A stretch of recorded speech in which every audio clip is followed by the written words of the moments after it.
Bismillahirrahmanirrahim. Assalamualaikum warahmatullahi wabarakatuh.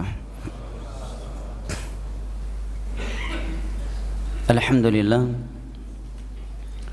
wassalatu wassalamu ala rasulillah wa ala alihi wa sahbihi wa sallama tasliman katsira, amma ba'd. Puji dan syukur senantiasa kita panjatkan kehadirat Allah Jalla wa Ala yang telah berfirman, wa in ta'uddu ni'matallahi la tuhsuha innal insana lazalumun kaffar. Dan kalaulah kalian ingin menghitung-hitung akan nikmat Allah atas kalian, la tuhsuha, niscaya kalian tidak akan mampu menghitungnya. Innal insana lazalumun kaffar, sesungguhnya manusia itu pelaku kezaliman dan kekufuran. Alhamdulillah, berkat nikmat kesehatan dan kesempatan setelah hidayah taufik dari Allah Jalla wa Ala, kita telah melaksanakan ibadah salat subuh berjamaah di rumah Allah Jalla wa Ala yang mulia ini, yang kita memohon kepadanya, Rabbana taqabbal minna innaka antas sami'ul alim.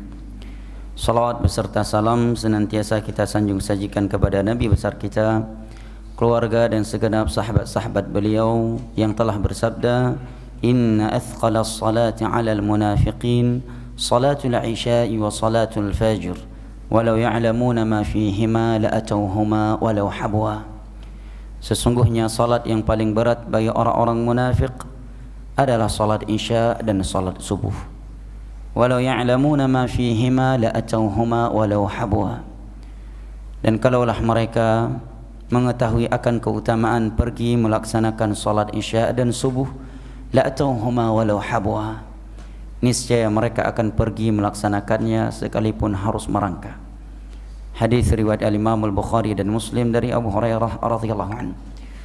Beliau pula yang telah bersabda, wa man shalla al-isya fi jama'atin faka'annama qama bi nisfil lail wa man shalla as-subha fi jama'atin faka'annama qama al-laila kullah.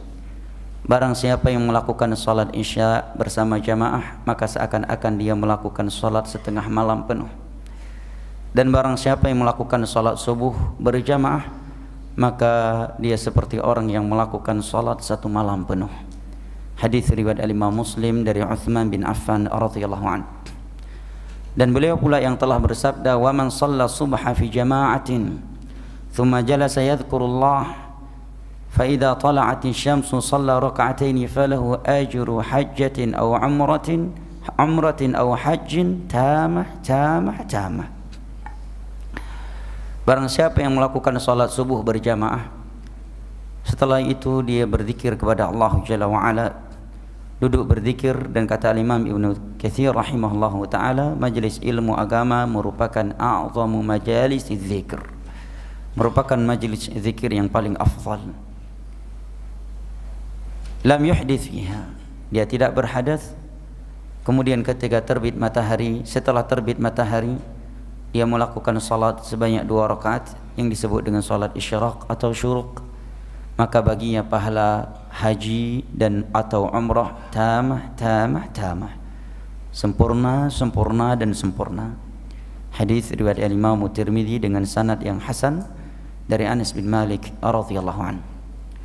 Jamaah yang dimuliakan Allah, ibu bapak, saudara dan saudari yang saya cintai dan saya muliakan, rahimani wa rahimakumullah. Allah Jalla wa Ala berfirman, wa dzakir fa inna dzikra tanfa'ul mu'minin. Dan berilah peringatan, karena peringatan itu amat bermanfaat bagi orang-orang yang beriman. Dan atas dasar itulah kita saling bertemu, saling berloyalitas. Allah Jalla wa Ala berfirman, wal mu'minuna wal mu'minatu ba'dhuhum awliya'u ba'd ya'muruna bil ma'ruf wa yanhauna 'anil munkar. Kaum mukminin dan kaum mukminat itu mereka saling berloyalitas atas iman mereka. Loyalitas di antara kita tidak dibangun di atas nomor 1 atau nomor 2. Loyalitas kita dibangun di atas undang-undang dasar, radina billahi rabba wabil islami dina wabi Muhammadin sallallahu alaihi wasallam nabiyyan wa rasulah, innamal mu'minuna ikhwah, seluruh orang yang beriman itu bersaudara. Jangan mau kita dikotak-kotakkan dengan nomor 4 atau nomor 5. Ya. Jangan mau menjadikan nilai-nilai dunia sebagai undang-undang dasar, sebagai landasan di dalam berloyalitas. Undang-undang dasar kita di dalam berloyalitas adalah firman Allah, innamal mu'minuna ikhwah radina billahi rabba wa bil islami dina wa bi Muhammadin sallallahu alaihi wasallam nabiyyan wa rasula. Maka Allah menyatakan wal mu'minuna wal mu'minatu ba'dhuhum awliya'u ba'd. Kaum mukminin dan kaum mukminat itu mereka saling berloyalitas di antara mereka. Kenapa Allah menyatakan mereka saling berloyalitas di antara mereka? Apa indikasinya? Apa buktinya? Allah menyatakan ya'muruna bil ma'ruf wa yanhauna 'anil munkar. Tatkala mereka saling mengajak kepada hal yang ma'ruf dan saling mencegah dari hal yang munkar. Di dalam sebuah hadis yang diriwayatkan oleh Imam Muslim dari sahabat Jarir ibnu Abdullah Al-Bajali radhiyallahu anhuma, beliau menyatakan bay'ana Rasulullah sallallahu alaihi wasallam ala iqamis salat wa ita'iz zakati wan nushi li kulli muslim. Kami telah membaiat Rasulullah sallallahu alaihi wasallam untuk senantiasa menegakkan salat, menunaikan zakat, dan agar kami senantiasa memberikan nasihat kepada setiap muslim. Juga diriwayatkan oleh Imam Muslim dari Abu Hurairah radhiyallahu anhu, Rasulullah sallallahu alaihi wasallam bersabda, haqqul muslim 'alal muslim sit. Hak seorang muslim yang harus ditunaikan oleh muslim yang lainnya ada 6. Di antaranya kata Nabi sallallahu alaihi wasallam, idza stansahaka fansahhu. Apabila dia meminta kepadamu untuk memberikan nasihat, maka berikanlah ia nasihat.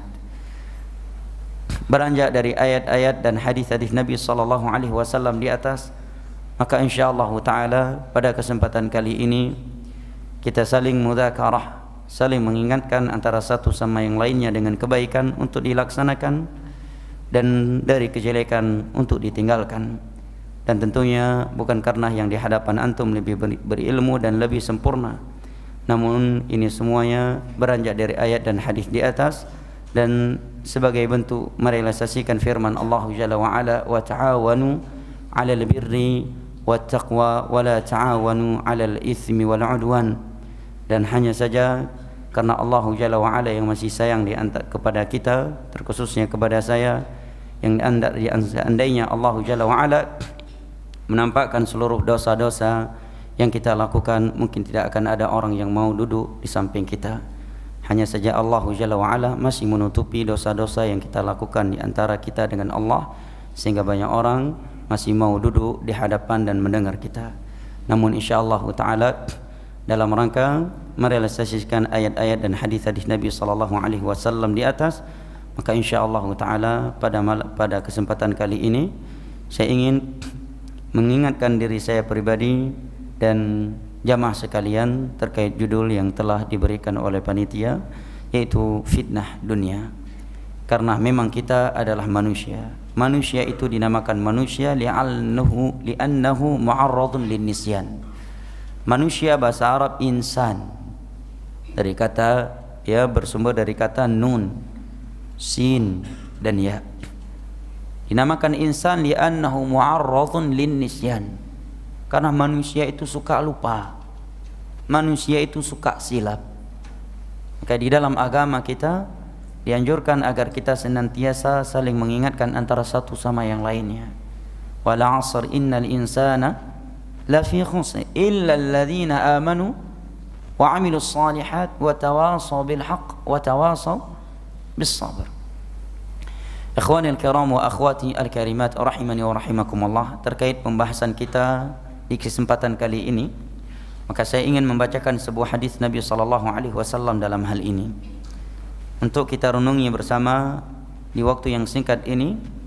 Mudah-mudahan banyak pelajaran dan hikmah yang dapat kita petik dari hadis Nabi sallallahu alaihi wasallam yang akan kita renungi berikut ini, yaitu sebuah hadis yang diriwayatkan oleh Imam Muslim dari sahabat Abu Sa'id Sa'ad bin Sinan Al-Khudri radhiyallahu anhu.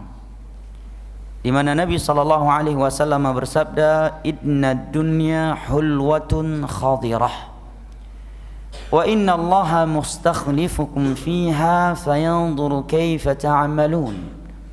Fattaqud dunya wattaqun nisa fa inna awwala fitnati bani Israil kanat fin nisa."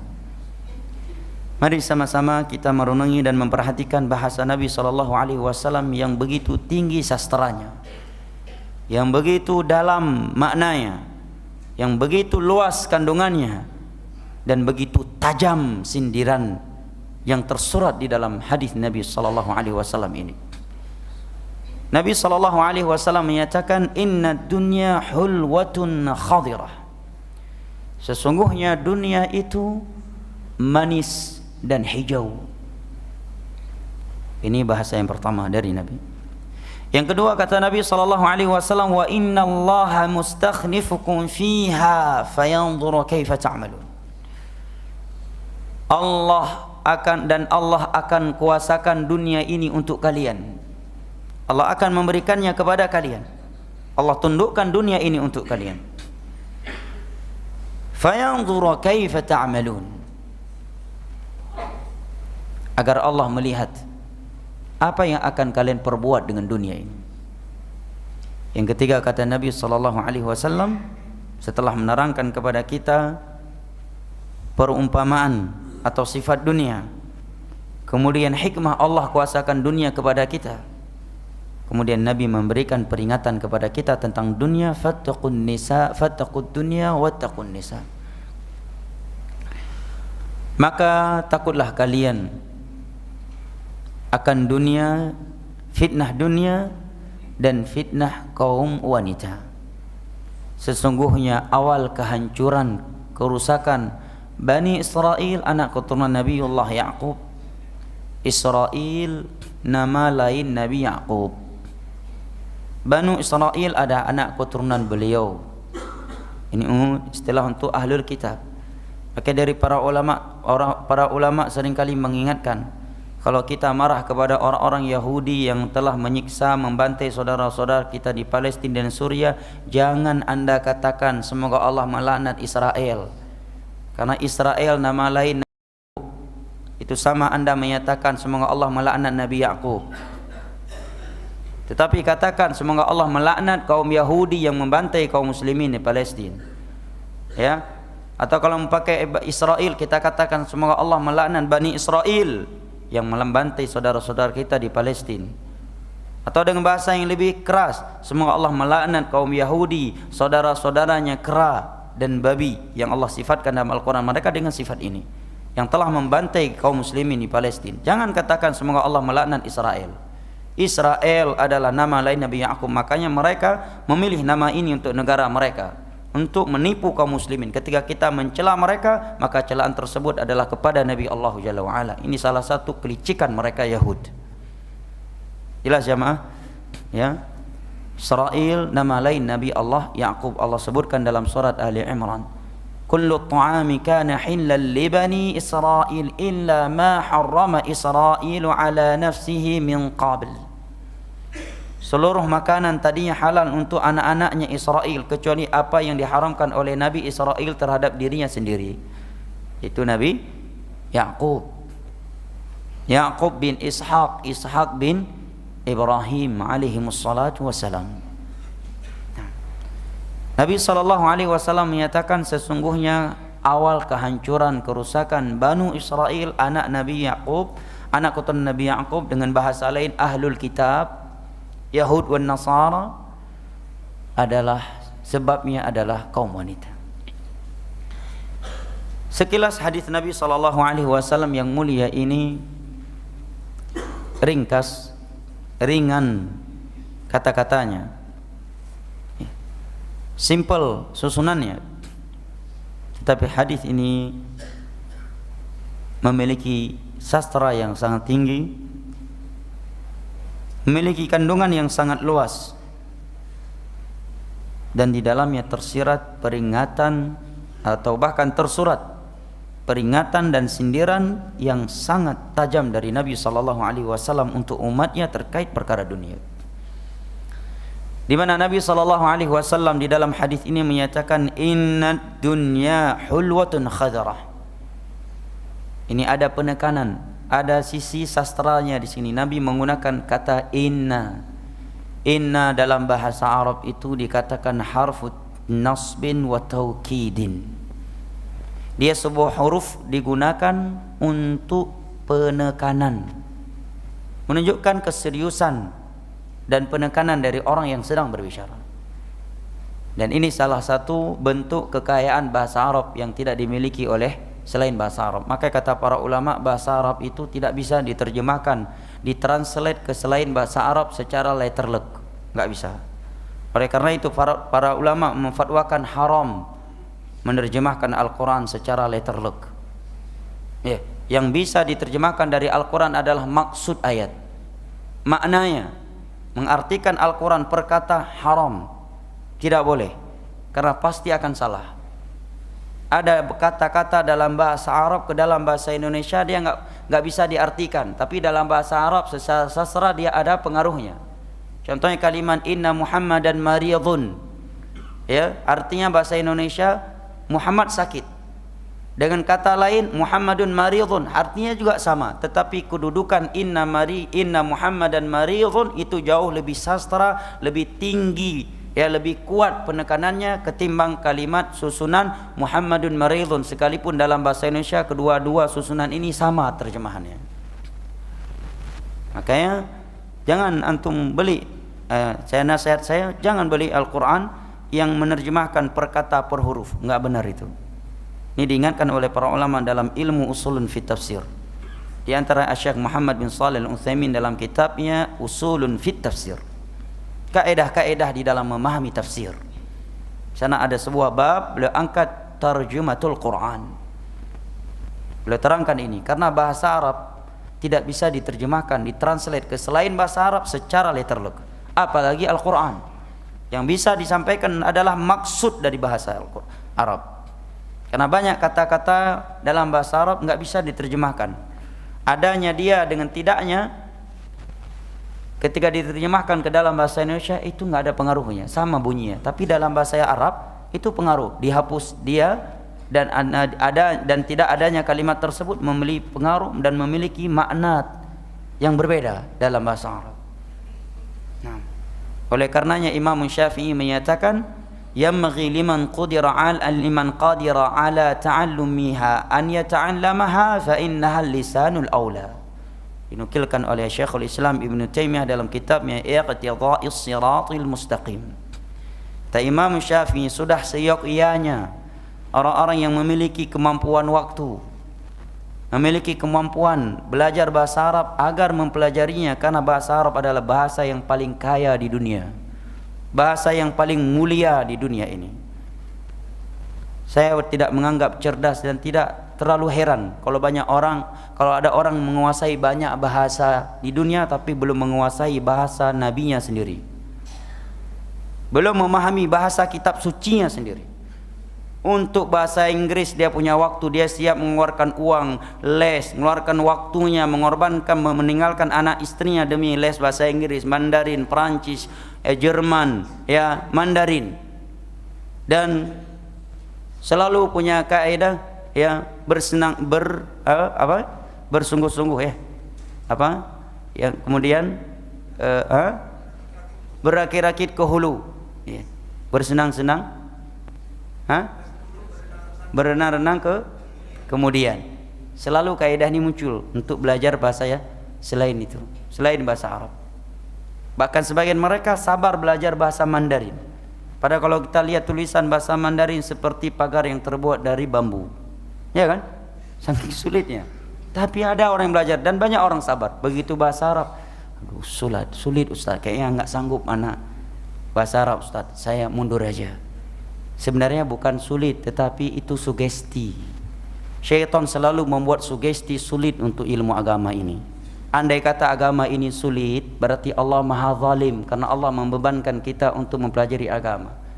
Andai kata agama ini sulit, berarti Allah telah menzalimi kita.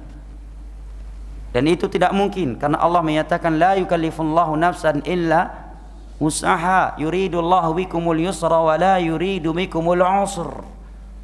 Dan Allah berfirman, walaqad yassarnal qur'ana lidzikri fahal mim muddakir.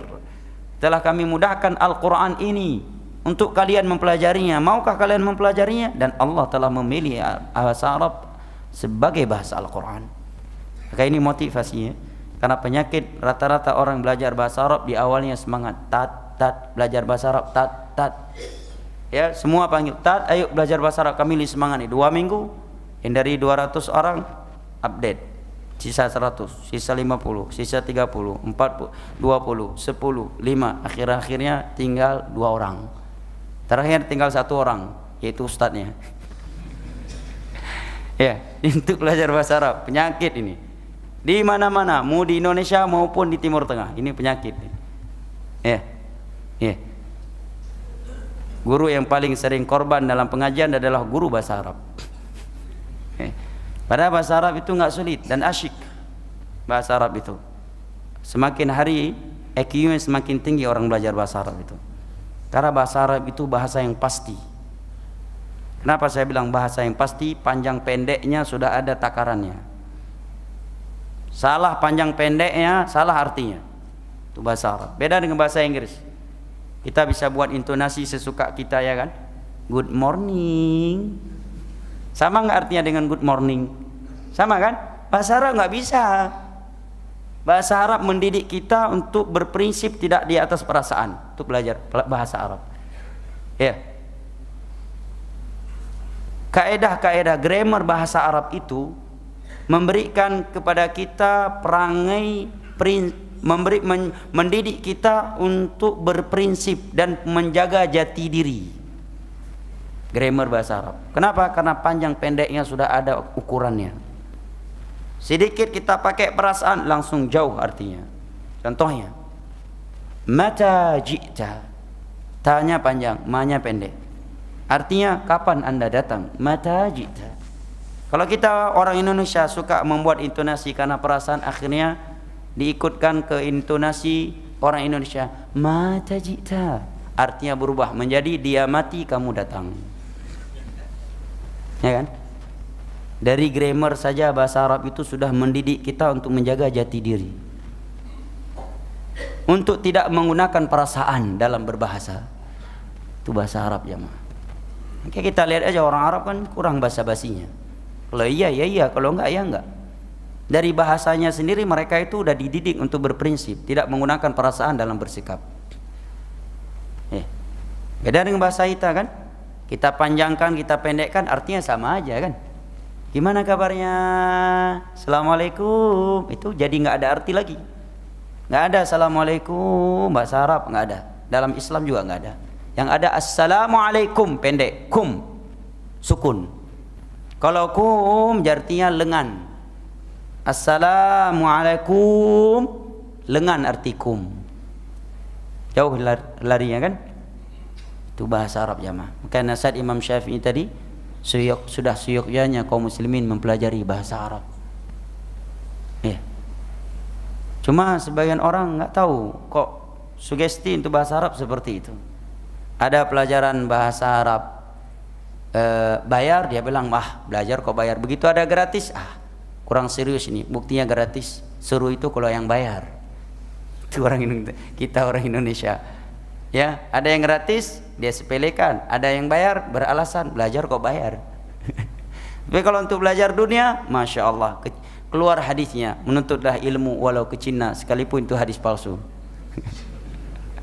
Ya, coba perhatikan, kita kembali lagi kepada syarah hadis di atas. Sebelum Nabi berkata dunia itu manis dan hijau, Nabi gunakan kalimat inna dunia, penekanan, jamaah. Artinya Nabi betul-betul serius mengingatkan kita tentang dunia ini. Inna dunya hulwatun khadirah. Dunia itu manis dan hijau. Nabi tidak menyebutkan dengan sifat lain, tetapi yang Nabi sebutkan, Nabi pilih sifat manis dan hijau. Karena dua sifat ini cocok untuk keumuman manusia pada dasarnya. Secara dasar, secara asal, secara umum, Tidak ada manusia yang tidak suka kepada sesuatu yang manis dan kepada sesuatu yang hijau. Betul nggak? Ya kan? Mau cari istri, carinya yang manis atau yang pahit? Hah? Antum mau menikah, cari wanita yang manis atau yang pahit? Yang manis. Ya kan? Manis. Ya. Makanan juga demikian. Tetapi ingat, sesuatu yang manis kalau overdosis, kalau berlebihan bermasalah. Ya kan? Apalagi untuk orang yang sudah ada penyakit. Jangankan berlebihan makan yang manis, sedikit pun bisa berbahaya. Inilah bagaimana tajamnya perumpamaan dari Nabi. Dunia manis. Ini untuk mengingatkan kita tentang bahayanya berlebih-lebihan dengan dunia. Sebagaimana bahayanya kita berlebih-lebihan dengan sesuatu yang manis. Tajam kan perumpamaan dari Nabi. Makanya disebutkan oleh para ulama, di antara mukjizat yang Allah berikan kepada Nabi, beliau diberikan jawami'ul kalim. Beliau diberikan jawami'ul kalim. Mampu mengeluarkan kata-kata yang simple, ringkas, pendek tetapi luas maknanya. Sangat mencakup dan sangat tajam bahasanya. Jawami'ul kalim. Nabi menyatakan dunia ini manis. Sesuatu yang manis kalau dia digunakan dikonsumsi berlebihan merusak. Apalagi orang yang memang sudah rusak, dia kena DM misalkan, sedikit kena manis langsung kacau. Demikianlah dunia. Berlebihan kacau. Lost control dengan dunia menjerumuskan kita ke dalam neraka. Terlalu ambisi kepadanya membuat kita jatuh kepada sifat syuh. Menggiring kita ke neraka Allah Jalla wa'ala, membuat kita lupa akan kematian dan akan perjalanan yang masih begitu panjang dan mengerikan setelah kematian. Sifat yang kedua kata Nabi, khadirah, hijau. Manis tadi adalah sebuah sifat yang disukai oleh keumuman manusia dalam beberapa hal dan secara khusus dalam makanan. Setelah itu Nabi pilih dari sisi warna adalah hijau, karena pemandangan yang paling menyejukkan adalah pemandangan yang hijau. Orang yang ingin camping cari gunung yang hijau atau gunung yang kering kerontang?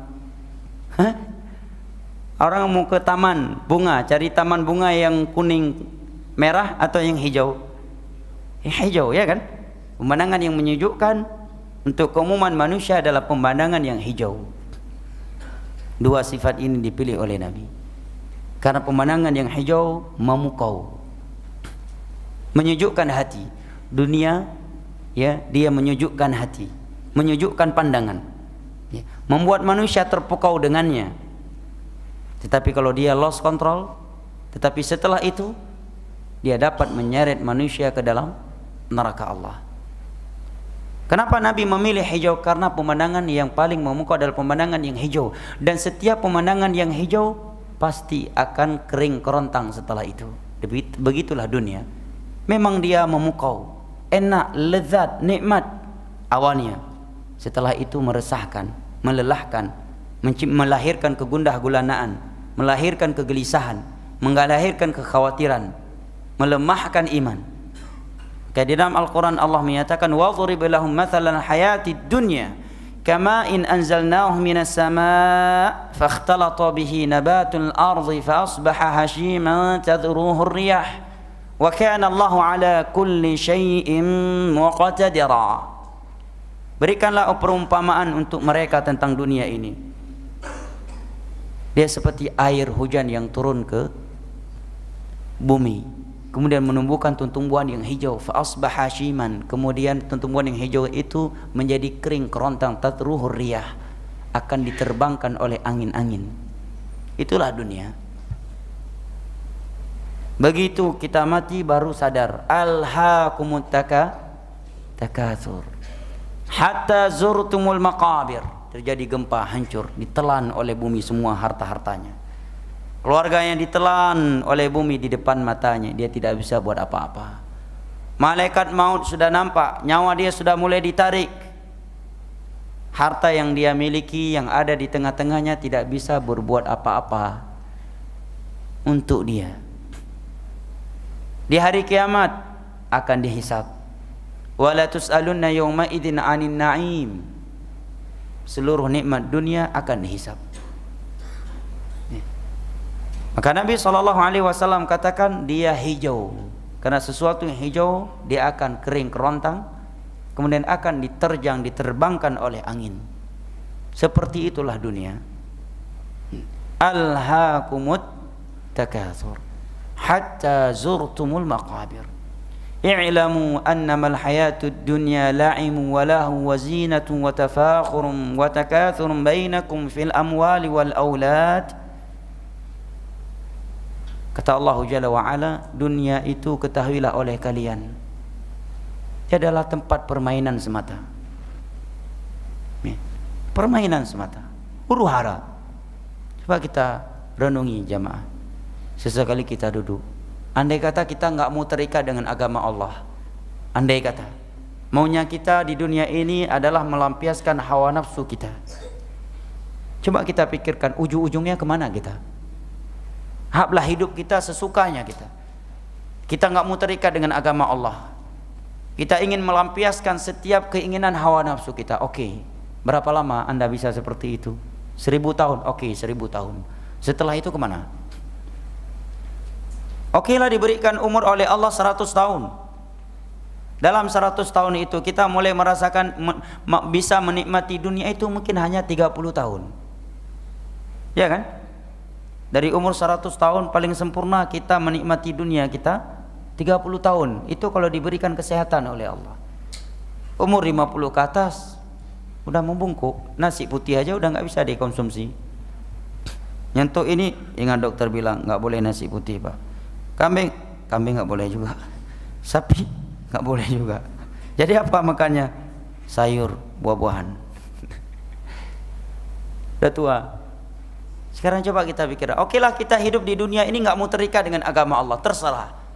Berzina sesukanya, berjudi sesukanya, riba sesukanya, meninggalkan salat sesukanya, huru hara sesukanya, berfaya-faya sesukanya. Oke, setelah itu kemana kita? Berapa lama kita bisa seperti itu? 100 tahun. Oke, setelah itu kita pergi kemana? Masuk ke istana kita? Setelah itu kita kemana jamaah? Mati ya, begitu mati, semenjak kita mati langsung masuk ke alam barzah yang berisi azab atau nikmat, tidak ada yang ketiga. Hari ini kita mati, hari ini kita langsung mendapatkan nikmat atau merasakan azab kubur sampai hari kiamat. Tidak ada kondisi yang ketiga di dalam alam barzah selain dari azab atau nikmat. Hanya itu saja isi alam barzah. Wa min waraihim barzakhun ila yaumi yub'atsun, sampai tegak hari kiamat yang berujung dengan syurga atau neraka, iyadzan billah. Maka Nabi katakan dunia ini manis, hijau, dan semua manusia bisa mengetahui akibat dari sesuatu yang manis dan ujung dari sesuatu yang hijau. Maka itulah ujung daripada dunia dan itulah akibat daripada dunia. Kemudian Nabi menyatakan wa innallaha mustakhlifukum fiha fayanzur kaifa ta'malun. Dan Allah akan memberikan dunia ini kepada kalian. Kemudian Allah akan melihat apa yang akan kalian perbuat untuk dunia ini. Inna ja'alna ma 'alal ardi zinatan laha linabluwahum ayyuhum ahsanu amala, dalam surat Al-Kahf. Kami peruntukkan apa yang ada di dunia ini zina, sesuatu yang indah secara kasat mata manusia yang punya hawa nafsu.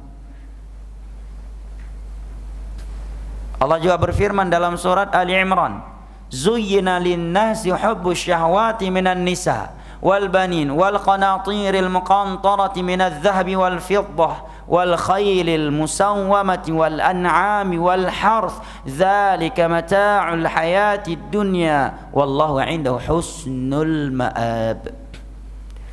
Qul a'unabbi'ukum bi khairin min dzalikum jannatin tajri min tahtiha al-anhar khalidina fiha lahum fiha azwajun mutahharatun wa hum fiha khalidun. Memang syahwat terhadap wanita itu diindahkan untuk manusia ini. Cinta wanita. Perhatikan di sini, Allah menyebutkan dari fitnah dunia adalah wanita yang pertama. Wanita, barang harta yang banyak yang indah seperti emas, perak, kuda-kuda pilihan, hewan ternak, dan kebun dan ladang serta ladang. Itu semua adalah bentuk perhiasan dunia yang Allah berikan kepada kalian. Ingat, apa yang ada di sisi Allah jauh lebih baik. Jauh lebih baik. Surga-surga yang mengalir di bawahnya sungai-sungai. Di dalamnya kalian memiliki istri-istri yang suci. Maksud istri yang suci, kata ulama tafsir, tidak haid dan tidak nifas. Kalau di dunia ini secantik-cantiknya istri kita, ada waktu tanggal merah kita, ya kan? Bahkan terkadang tanggal merah sampai 2 bulan. Orang lain tanggal merahnya cuma 1-2 hari. Dia tanggal merahnya tahun ini 2 bulan. Ya, mau cari tanggal hijau digorok sama istrinya. Alias poligami nggak bisa, takut sama istri, atau nggak punya uang, nggak punya kemampuan. Puasa Daud lebih nggak mampu lagi. Ya, tersiksa dia. Ya, tanggal merah sampai 2 bulan, 40 hari misalnya.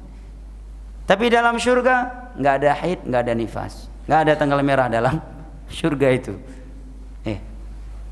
Dan dia kekal selama-lamanya.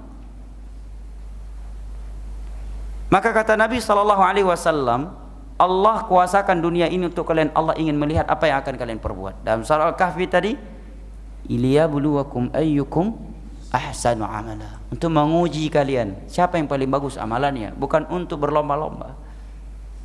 Bahkan kata sebagian ulama salaf, Abdullah bin Wahab, kata beliau, idza ra'aita rajulan sabaqaka fid dunya fanafisu fil akhirah. Kalau kamu melihat ada seseorang telah mengalahkan engkau dalam urusan dunia, maka kalahkan dia dengan urusan akhirat. Dia memang mengalahkan aku dengan mobilnya, rumahnya, propertinya, tetapi aku mengalahkan dia dengan salat 5 waktu berjamaah. Aku mengalahkan dia dengan nikmat menghadiri majelis ilmu agama. Aku mengalahkan dia dengan memiliki anak yang hafiz Al-Quran. Aku mengalahkan dia memiliki istri yang menutup auratnya. Seperti itu jemaah. Idza ra'aita rajulan sabaqaka fid dunya fanafisu fil akhirah. Apabila engkau melihat ada orang yang telah mengalahkan engkau dalam urusan dunia, maka kalahkan dia dengan urusan akhirat. Wa inna Allah mustakhlifukum fiha fayanzura kaifa ta'malun. Allah akan kuasakan dunia ini untuk kalian, kemudian apa yang akan kalian perbuat. Sampai jam berapa kajian kita biar saya bisa atur? Pak, mana pengurusnya? Sampai jam berapa kajiannya? Jam 6. Baik. 2 menit lagi berarti ya. Nggak tahu nih bagaimana mau saya press ini. Taib. Kemudian Nabi menyatakan, maka takutlah oleh kalian dunia dan kaum wanita. Perhatikan, kata Nabi, takutlah dunia. Nabi tidak menyatakan cintailah oleh kalian dunia. Justru Nabi meminta kita untuk takut kepada dunia. Dan tentunya takut dari sesuatu tidak mesti meninggalkannya. Seperti Allah menyatakan anak istri fitnah, bukan berarti kita tinggalkan, tetapi dikelola, dibimbing dengan cara yang baik. Karena Islam bukanlah agama yang memerangi kekayaan. Sebagaimana Islam bukanlah agama yang menyuruh penganutnya untuk hidup miskin. Sebagaimana Islam bukanlah agama yang melarang penganutnya untuk hidup kaya. Tetapi Islam adalah agama yang menyuruh orang kaya untuk bersyukur dan mengajak orang yang miskin untuk bersabar. Ini agama Islam. Siapa yang paling mulia di antara orang kaya dan orang miskin? Jawabannya kata Imam Ibnul Qayyim, inna akramakum indallahi atqakum. Yang paling bertakwa dialah yang paling mulia. Nah, di dalam hadis yang lain Nabi menyatakan, mal faqra akhsha alaikum walakin akhsha alaikum an tubsata lakumud dunya fatanafasuha kama tanafasuha fa ahlakatkum kama ahlakathum. Hadis riwayat Al-Imam Al-Bukhari dari Abu Hurairah radhiyallahu anhu. Bukanlah dunia yang aku khawatirkan, bukanlah kefakiran yang aku khawatirkan untuk kalian. Aku enggak khawatir kalian hidup miskin, kata Nabi. Tetapi yang aku khawatirkan untuk kalian adalah Allah membukakan pintu-pintu dunia untuk kalian. sehingga kalian berlomba-lomba untuk mengumpulkannya, sehingga kalian dibinasakan karena dunia, sebagaimana umat-umat sebelum kalian dibinasakan oleh Allah karena kecondongan mereka terhadap dunia. Bahkan sebagian kita, terkadang kita ketika diuji dengan kemiskinan, iman kita semakin tinggi, amal kita semakin banyak, kita semakin dekat dengan Allah. Tetapi begitu pintu dunia dibukakan oleh Allah, kita semakin jauh dari Allah. Begitu propertinya ambruk, jatuh, usahanya jatuh, Masya Allah, sholat 5 waktu selalu saf depan. Tahajud menjadi rutinitas. Di sepertiga akhir malam selalu menangis, memohon kepada Allah. Begitu tender menang lagi, propertinya naik lagi, sholatnya udah mulai paket hemat, rakaat terakhir itu pun dapatnya di tasyahud lagi, atau jamaah kedua, atau bahkan tidak lagi di rumah. Tahajud udah mulai tinggal. Demikian juga majelis ilmu agama. Ini yang dikhawatirkan oleh Nabi sallallahu alaihi wasallam. Maka Nabi menyatakan, yushiku an tatada'a alaikumul umamu kama tada'al akalatu ala qusa'atiha.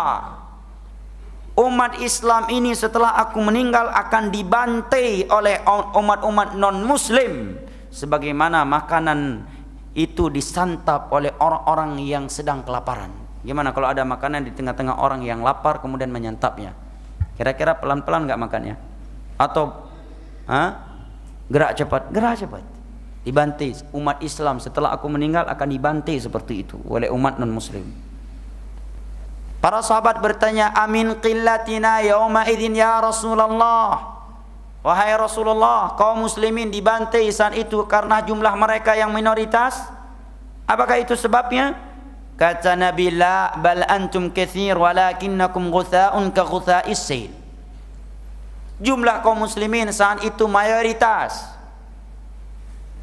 punya keahlian dalam membuat nuklir, buat pesawat, buat senjata, menembak. Tetapi jumlah mereka yang mayoritas itu laksana buih di lautan. Wa yuqdhafu fi qulubihimul wahn. Hati mayoritas mereka menderita penyakit wahan. Kebanyakan hati mereka menderita penyakit wahan, kata Nabi. Wahan secara etimologi artinya lemah. Maka para sahabat pun bertanya, apa yang anda maksud dengan lemah? Secara bahasa mereka paham, wahan adalah lemah. Cuma para sahabat mengira ada maksud lain dari Nabi dari kata wahan ini. Maka Nabi menyatakan, hubbud dunya wa karahiyatul maut. Terlalu ambisi, cinta dunia dan takut mati. Ini yang disebut dengan wahan. Apabila ini telah ada dalam hati seorang umat Islam, dia akan melemah dan dia enggak akan punya kehormatan lagi di sisi orang-orang kafir. Kemudian Nabi SAW yang terakhir dari hadis ini memperingatkan kita bahayanya wanita. Perhatikan bahasa Nabi.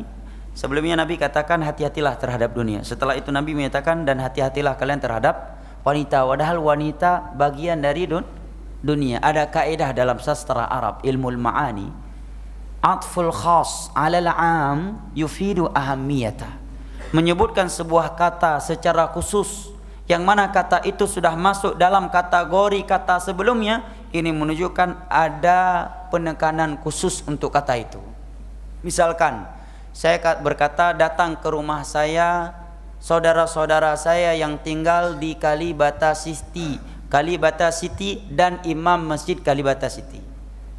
Imam masjid Kalibata City udah masuk belum dalam kategori masyarakat di Kalibata City?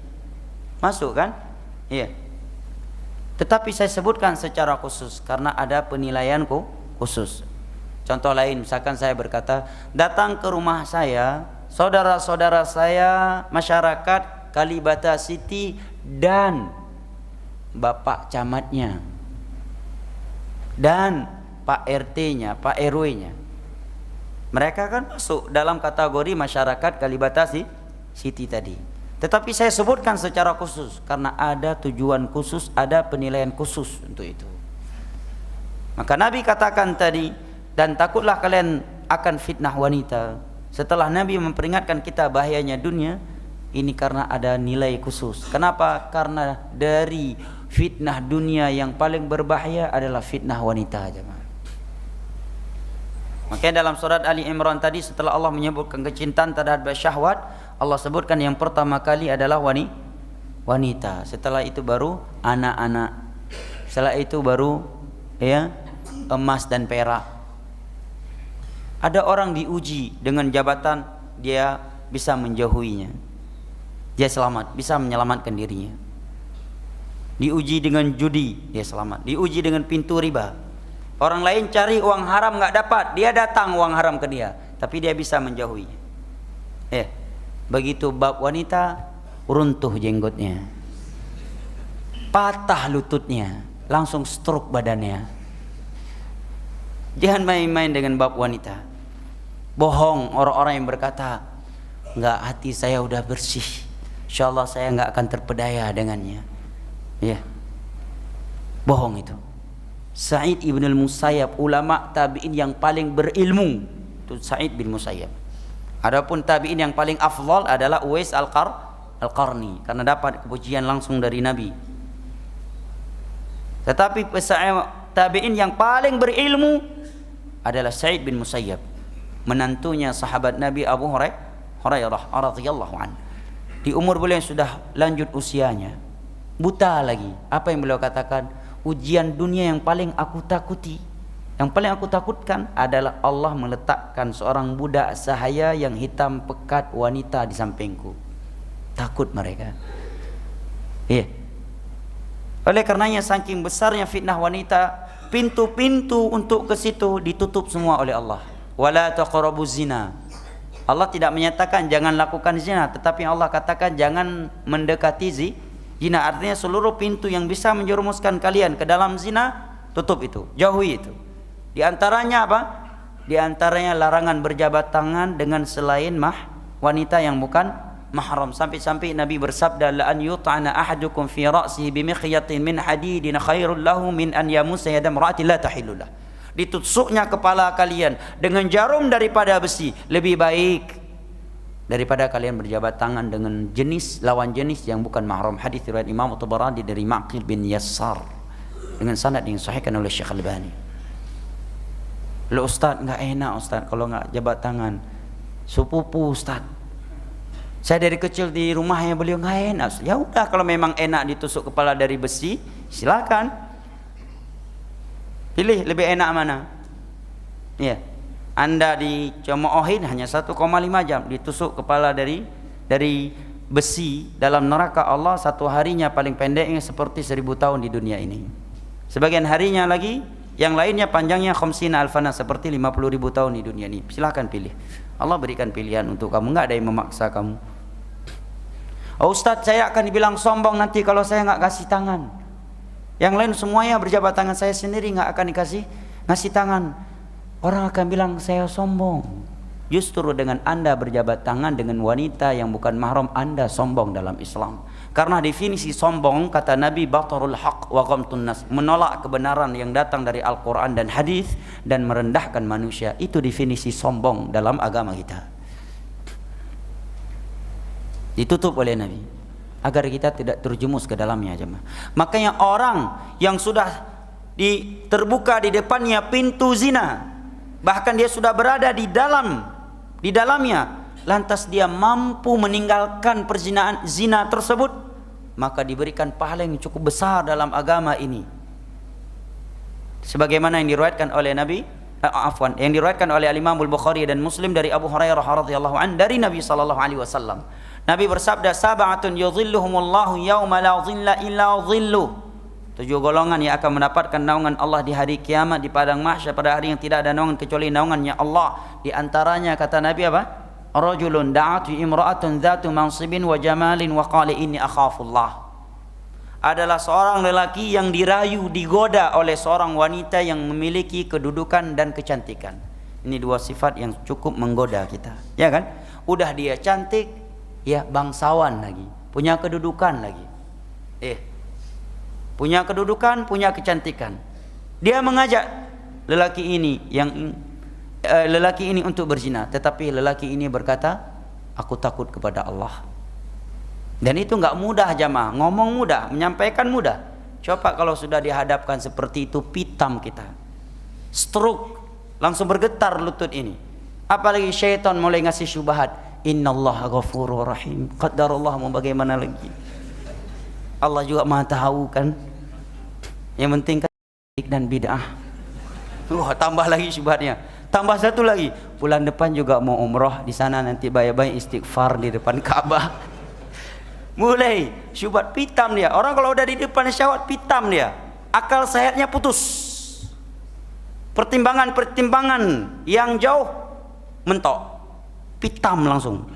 Apalagi kena syubhat tadi, innallaha ghafurur rahim, qaddarallah, salat di antara 5 waktu, menghapuskan dosa-dosa sebelumnya, puasa. Bulan depan insyaallah umrah, ya insyaallah di sana fokus di raudhah nanti, ya istighfar di depan Ka'bah. Yang penting bukan syirik dan bid'ah. Wah, mantap sudah syubhatnya. Kata Imam Ibnul Qayyim, orang kalau sudah jatuh kena syubhat ditambah syahwat lagi, enggak mungkin dia selamat. Fai'as minhu, pesimislah kamu dari dia kalau Allah tidak menyelamatkan dia. Ada orang jatuh ke dalam kekeliruan karena syubhat.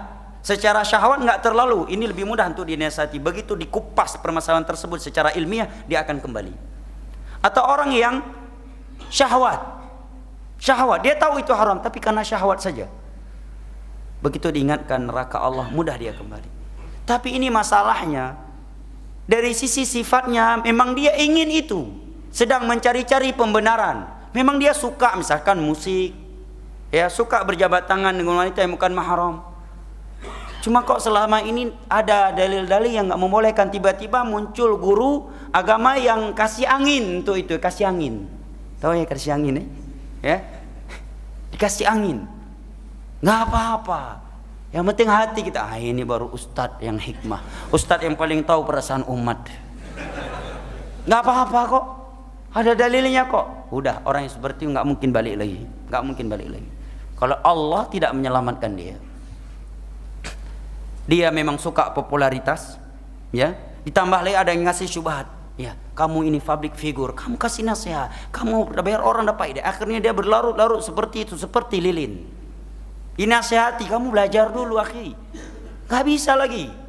Karena syahwat dan syubhat sudah bertemu. Kata Imam Ibnu Qayyim, kalau syahwat dan syubhat sudah bertemu di hati seseorang, fai'as minhu, pesimislah kamu dari dia. Gak akan kembali lagi dia, kecuali rahmat Allah turun untuknya. Karena kalau dia dapat syubhat tanpa syahwat, terangkan permasalahan ilmiah, selesai, ya kan? Iya. Atau syahwat, dia tahu hukumnya, lebih mudah untuk dikembalikan. Diingatkan neraka Allah, diingatkan kematian. Tapi ini masalahnya, dia udah kena syubhat dan syahwat juga. Syubhat kena, dan dari sisi tipikalnya memang dia suka hal-hal yang seperti itu, suka tampil, suka dengan maksiat itu, dan seterusnya. Itu nggak akan kembali lagi, nggak akan mendengar nasihat kita. Bahkan orang yang memberi nasihat kepada dia akan divonis salah, bahkan akan dibantah oleh dia. Ini wanita zaman, fitnah wanita. Makanya kita tahu hadis yang sangat panjang dalam Riyadhus Shalihin, 3 orang yang terkunci di dalam sebuah goa kan. Begitu mereka jalan masuk ke dalam goa, tiba-tiba goa tersebut tertutup. Di antara mereka dari 3 orang ini berdoa kepada Allah, bertawasul dengan amalan solehnya, bahwa dia di dunia bahwa dia dulunya pernah ingin berzina dengan sepupunya, anak paman yang sangat cantik dan sangat ia cintai.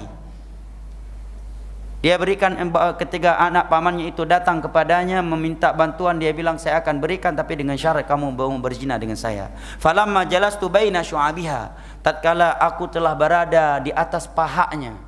Ini kan kondisi yang nggak mungkin lagi orang meninggalkannya, ya kan? Di belakang tembok aja bisa meletus tembok untuk bisa berjumpa, apalagi sudah berada di atas paha, ya kan? Tembok bisa meletus, ya, demi menemui si dia. Lantai 11 tanpa lift pun siap turun dan siap naik, ya kan? Kalau untuk wanita sebagian orang, ini sudah berada di atas pahanya. Kemudian dia berkata kepadaku, ya Allah, ittaqillaha wa la tafuddal khatama illa bihaqq. Takutlah kamu kepada Allah, jangan kamu patahkan cincin seseorang itu kecuali dengan hak ya. Maksudnya jangan melakukan dengan cara zina, bukan dengan cara syar'i. Fataraktuha, aku pun langsung meninggalkan dia seketika itu, karena sudah di atas pahanya. Kemudian aku biarkan emas itu dibawa oleh dia, sekalipun dia belum menunaikan syaratnya. Maka ya Allah, andai kata dahulunya aku meninggalkan zina tersebut karenamu, maka bukalah pintu goa ini. Maka pintu goa pun terbuka aja, Pak. Besar ya keutamaan yang Allah berikan untuk orang-orang yang mampu meninggalkan zina. Apalagi kalau dia sudah berada di atasnya, nggak mudah jamaah. Apalagi kalau kita sempat diuji oleh Allah seperti Allah menguji Nabi Yusuf. Warawadatu allati huwa fi baitiha an nafsi wa ghallaqatil abwaba wa qalat hayta la qala ma'adallah. Pintu-pintu jendela-jendela istananya telah ditutup oleh istri raja Mesir. Kemudian dia berkata kepada Nabi Yusuf, hayta la, silahkan wahai Yusuf. Gimana antum tuh? Hah? Antum masuk hotel atau masuk kos, tiba-tiba masuk wanita artis lagi, membuka seluruh pakaiannya, tidak ada sehelai benang pun tersisa di tubuhnya. Kemudian dia berkata, silahkan wahai fulan, kalau kamu nggak mau, saya akan berteriak bahwa kamu memperkosa saya. Tapi kalau kamu mau, saya akan berterima kasih. Gimana itu? Apa nggak? Langsung rontok ini rambut, ketombe langsung hilang semuanya, lutut langsung gemetar, ya, gigi langsung berjatuhan, langsung ompong di sana itu. Subhanallah, berat nih jemaah, berat. Apalagi Nabi Yusuf yang menggoda beliau, istri Raja Mesir. Pengemis Mesir aja kalau goda antum bisa rontok jenggot antum dan ana.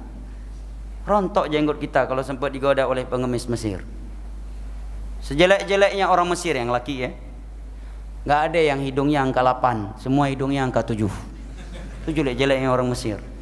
Orang Indonesia kan katanya si fulan ganteng, si fulan cantik, padahal hidungnya angka 8. Orang Mesir, jelek-jeleknya orang Mesir hidungnya angka 7, nggak ada yang angka 8. Nah ini istri raja lah, nggak mungkin kan raja cari istri yang jelek. Ada raja, saya ini yang penting solehah, saya mencari istri yang penting solehah. Misalkan putra raja, apa namanya, pangeran, saya nggak mau cari istri, saya mau cari istri yang solehah aja, nggak perlu yang cantik. Somalia mau boleh, yang penting solehah. Nah, itu bukan raja, namanya ulama pun nggak. Karena nggak dianjurkan dalam Islam mencari yang jelek, nggak dianjurkan. Kita disuruh cari istri yang cantik untuk menjaga pemandangan kita, ya kan? Namun lebih diutamakan dari sisi nilai agama. Nah, istri Raja Mesir. Apa yang pertama kali Nabi Yusuf katakan? Ya ma'adallah. Ya Allah, aku berlindung kepadamu. Beliau serahkan dirinya kepada Allah. Beliau tidak tertipu dengan kecerdasan dan kesolehannya. Mungkin kalau ada orang yang sesoleh Nabi, orang yang soleh, mungkin dia akan berkata kepada wanita, kamu nggak usah goda saya ustadz, nggak akan jatuh, pret, nggak jatuh, ya kan? Saya ini soleh, kamu nggak usah goda saya, nggak usah coba-coba sama saya. Nabi Yusuf nggak demikian jemaah. Beliau menampakkan kelemahan beliau di hadapan Allah. Ma'adallah, ini yang pertama kali keluar dari mulut beliau.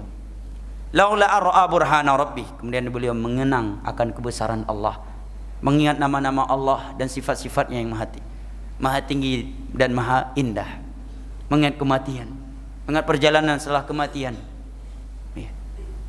Kemudian Nabi Yusuf sampai-sampai berdoa, Rabbi sijinu ahabu ilayya mimma yad'unani ilaihi. Ya Allah, penjara lebih aku pilih daripada mereka mengajak aku berzina. Karena ancam Nabi Yusuf, kalau nggak mau berzina, penjara ya, saja ya Allah, daripada saya berzina kepada mereka. Dan jika engkau tidak memalingkan aku dari mereka, aku akan jatuh ke dalamnya ya Allah.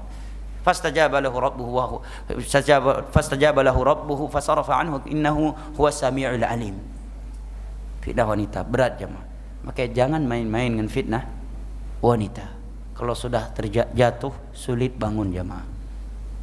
Maka Nabi setelah memperingatkan kita bahaya dunia, yang pertama kali Nabi ingatkan kita adalah fitnah wanita. Apalagi antum tinggal di Jakarta, sudah di Jakarta di Kalibata City lagi. Ustaz, ada apa dengan Kalibata City? Ya nggak tahu lah. Saya lihat rame, ya nggak kayak di Aceh maksudnya. Tinggal dari Jakarta di Kalibata City lagi tinggalnya. Nggak pandai-pandai jaga diri, rontok giginya, rontok rambutnya, kena stroke lututnya. Makanya harus pandai-pandai menjaga diri. Yang pertama, banyak berpuasa, ya kan? Yang kedua, kalau dia pemuda, kata Nabi suruh segera nikah agar dapat menundukkan pandangannya dan terjaga kemaluannya, menjaga pergaulan sehari-hari. Ya. Banyak berada di dalam masjid, sering baca Al-Quran, sering hadir di majelis ilmu agama. Tidak sering pergi ke tempat-tempat yang akan membangkit syahwatnya. Karena mohon maaf, sebagian adik-adik kita yang masih jomblo dan single ini nggak tahu kadar dirinya. Udah tahu dirinya jomblo, dirinya single, tinggal di kos sendirian, ya, suka nongkrong di tempat-tempat yang membangkitkan syahwat, suka nongkrong di tempat-tempat yang banyak wanita yang membuka auratnya, yang di situ ada musik-musik yang membangkitkan syahwat. Pulang akhirnya buat status galau. Gimana nggak galau? Itu namanya menyiksa diri. Udah tahu diri ente jomblo, diri ente single, tinggal di kos sendirian, di tangan ada HP, tempat prostitusi di sekeliling Anda. Kemudian Anda membiarkan diri Anda berada di tempat-tempat, suka pergi ke tempat-tempat yang memancing Anda untuk jatuh ke dalam zina. Ini namanya menyiksa diri. Mestinya kalau dia sadar dirinya jomblo, dirinya single, selesai aktivitas dunia dia, ya dia berusaha lah untuk menjaga dirinya dengan baca Al-Quran, banyak berpuasa, banyak hadir majelis ilmu agama, ya, agar dia terjaga. Karena hidup kita jamaah hanya sesaat. Hanya sesaat. Walaupun mungkin kita punya umur 60 hingga 70 tahun, kalau mau dibandingkan dengan kehidupan akhirat itu hanya sebanding 1,5 jam dia di akhirat. Karena 1.001 hari di akhirat panjangnya seperti 1.000 tahun di dunia ini. Berarti 1,5 jam di akhirat kurang lebih seperti 60 hingga 70 tahun waktu di dunia ini jamaah. Dan kajian hari ini saya akhiri dengan hadis Nabi SAW yang diriwayatkan oleh Imam Abu Malik Al-Asy'ari, yang diriwayatkan oleh Imam Muslim dari Abu Malik Al-Asy'ari radhiyallahu anhu. Nabi bersabda, "Kullun nas yaghdu fa bay'un nafsan fa mu'tiquha aw mubiquha." Seluruh manusia di dunia ini sedang berjalan menuju kematian. Enggak ada yang berjalan di tempat di dunia ini. Tidak ada yang mundur ke belakang. Semuanya sedang berjalan menuju kematian, menuju alam barzah, menuju hari kiamat, menuju padang mahsyar, menuju hisab, menuju mizan. Ya, menuju nasyurusuh, menuju as-sirat, menuju al-qantarah, menuju al-a'raf, menuju yang berakhir dengan syurga atau neraka, iyadan billah. Fabayi'un nafsahu, semua manusia di dunia ini dengan status sosial mereka yang beraneka ragam, pekerjaan mereka yang berbeda-beda, semua yang mereka lakukan hanya dua. Tidak ada yang ketiganya. Semua mereka itu sedang berjuang untuk masuk syurga atau sedang berjuang untuk dilemparkan ke dalam neraka. Ia sadari ataukah tidak? Apa yang kita lakukan jamaah dari semenjak kita bangun tidur sampai tidur lagi, dari semenjak kita berumur baligh sampai mati lagi, itu semuanya adalah bentuk perjuangan kita, bentuk perjuangan masuk syurga atau sebagai bentuk perjuangan agar kita dilemparkan ke dalam neraka Allah. Kita sadari ataukah tidak? Saya kira sampai di sini. Ada pertanyaan atau tidak? Karena waktu sudah lewat Ada pertanyaan? Baik, barakallahu. Waalaikumsalam warahmatullahi wabarakatuh.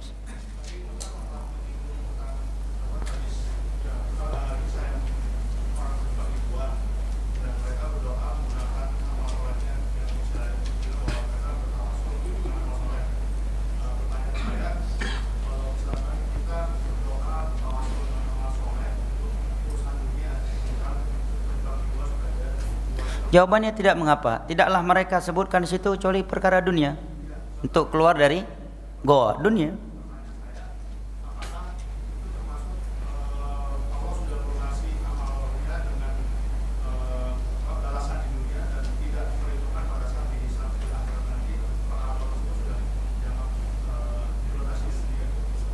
Amalan tersebut maksudnya kalau dia sudah mendapatkan dibalas di dunia, maka amal tersebut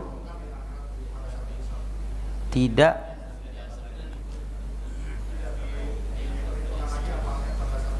maksiat, maksudnya maksiat yang sudah diampuni di dunia atau amal soleh? Ya amal soleh pasti dapat balasan dong sampai hari kiamat. Coba antum ulangi pertanyaan, bahasanya dikoreksi lagi.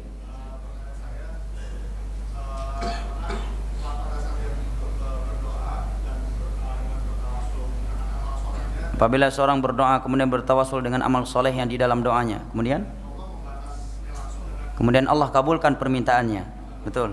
Pertanyaannya,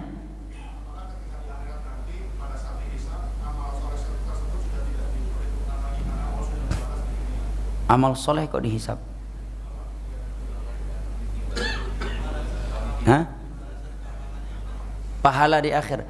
Yang namanya amal saleh, ya. Allah menyatakan man amila salihan min dzakarin aw untha falanuhyiyannahu hayatan thayyibah wa lanajziyannahum ajrahum bi ahsani ma kanu ya'malun. Dunia akhirat dapat. Allah menyatakan barang siapa yang melakukan amal saleh dan seorang lelaki atau wanita wahwa mukmin dan dia beriman, falanuhyiyannahu hayatan thayyibah, kami akan berikan untuknya kehidupan yang indah ini di dunia dan juga mencakup akhir. Wala najziyannahum ajrahum bi ahsani ma kanu ya'malun, dan akan kami berikan untuk mereka pahala lebih baik dari apa yang telah mereka lakukan ini di akhirat. Baik, barakallahu fiik. Cukup atau kita baca pertanyaan lagi? Waktu 6:30. Ana enggak mau memberatkan antum. Cukup? Baca aja. Barakallahu fiik. Antum tinggal di mana? Jauh dari sini, dekat. Kajian nanti jam berapa? Jam 9.30. Jauh. Cukup waktunya. Di sini ada pertanyaan. Bismillah, semoga Allah Ta'ala menjaga antum dan amin ya rabbal alamin. Apakah termasuk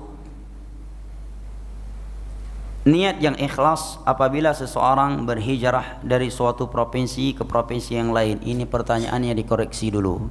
Itu bukan hijrah kalau masih di negara muslim. Hijrah itu dari negara non muslim, ya, yang Anda tidak bisa menampakkan Islam di dalamnya, ke negara muslim untuk bisa mengamalkan Islam yang tidak bisa Anda amalkan di negara lain. Dan ada konsekuensinya. Orang sudah hijrah dari sebuah tempat, dia tidak boleh lagi balik lagi ke tempat itu lebih dari 3 hari. Misalkan dia orang Perancis hijrah ke Indonesia, enggak boleh lagi balik ke Perancis melebihi 3 hari. Makanya sebelum hijrah pikir-pikir panjang. Makanya para sahabat yang udah hijrah ke Madinah enggak boleh lagi tinggal ke Mekah. Begitu habis haji pulang, umrah pulang, enggak boleh lebih dari 3 hari di Mekah kecuali karena udzur syar'i. Kalau untuk tinggal enggak boleh lagi. Itu konsekuensi dari hijrah. Ini dari Bekasi pindah Jakarta, hijrah. Betul, hijrah secara etimologi. Tark namanya. Mungkin ini maksud saudara kita. Tapi kalau ini maksud hijrah seperti hijrahnya para sahabat Mekah Madinah, ini ada konsekuensinya. Atau disebut yang berikutnya yang di bawah itu, kata para ulama, hijrah dari sebuah daerah yang banyak maksiat dan bid'ah secara etimologi. Lain untuk meninggalkan kesyirikan yang masih ada di lingkungan keluarga di provinsi asalnya tersebut.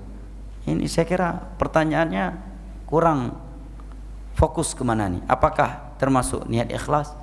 Ini apa yang dikhawatirkan terhadap niatnya? Emang kalau dia nggak ikhlas, nggak mungkin dia meninggalkan tempat syirik demi menjauhkan dirinya dari kesyirikan kan? Ya. Kalau dia nggak ikhlas kan nggak mungkin. Bahkan yang dia lakukan adalah sesuatu yang diperintahkan oleh Allah untuk menyelamatkan diri dari kesyirikan. Maka dari pertanyaan tidak ada yang dikhawatirkan, kecuali mungkin ada hal yang tertinggal. Tetapi ada tujuan supaya di daerah baru ini dia punya bisnis yang lebih bagus, ya, propertinya akan lebih bagus. Nah, ini mungkin patut untuk ditanya, apakah ini bisa mengurangi daripada keikhlasan tadi? Maka jawabannya kembali kepada innamal a'malu bin niat. Selama dia karena Allah, maka itu tidak akan merusak daripada niatnya.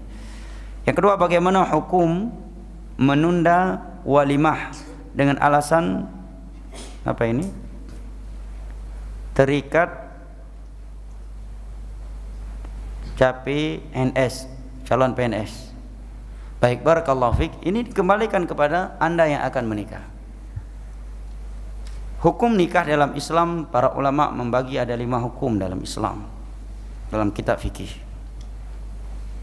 Nah, apabila hukum nikah itu sudah wajib pada diri Anda, sedangkan menunggu ini lama dan Anda berada di lingkungan yang sangat berbahaya, maka lebih baik Anda jangan tunda-tunda. Karena dibahas oleh para ulama dalam masalah perintah, hukum asalnya adalah al-fawri, bukan ditakhir, agar dilakukan segera, bukan ditunda-tunda. Itu asal perintah agama, itu dilakukan segera. Dan mudah-mudahan dengan Anda menikah, Allah bukakan pintu rezeki, Allah lewatkan PNS atau yang lainnya. Ini akhirnya udah nunggu, PNS nggak lewat, wanita itu udah diambil orang, akhirnya cinta bertepuk sebelah tangan. Lebih rusak lagi dia. Sambil menunggu itu kan dia punya syahwat, kecuali karena menunggu CPNS Allah hilangkan syahwat dari tubuhnya. Nah, itu mungkin lain lagi. Ini syahwat tetap ada di tubuh dia dan dia berada di lingkungan yang banyak syahwat haram. Tetapi kalau memang ada pertimbangan yang besar maslahatnya dan dia masih mampu menahan dirinya dari perzinaan, maka insyaallah taala tidak mengapa, karena hukum nikah padanya belum wajib, berarti masih sunnah. Nah, wallahu a'lam bishawab. Saya kira sampai di sini. Lebih dan kurangnya saya mohon maaf. Kita memohon kepada Allah Jalla wa Ala bi asma'ihil husna wa sifatihil ula wa bi ismihil a'zam alladhi idza su'ila bihi ajab, yang telah mengumpulkan kita di rumahnya yang mulia ini, agar kembali mengumpulkan kita di dalam syurga firdausnya ma'an nabiyyin was-siddiqin wasyuhada'i was-salihin wa hasuna ulaika rafiqa. Amin ya rabbal alamin. Wa sallallahu ala nabiyyina Muhammad wa ala alihi wa sahbihi wasallam wa akhiru da'wana anil hamdulillahi rabbil alamin. Wassalamu alaikum warahmatullahi wabarakatuh.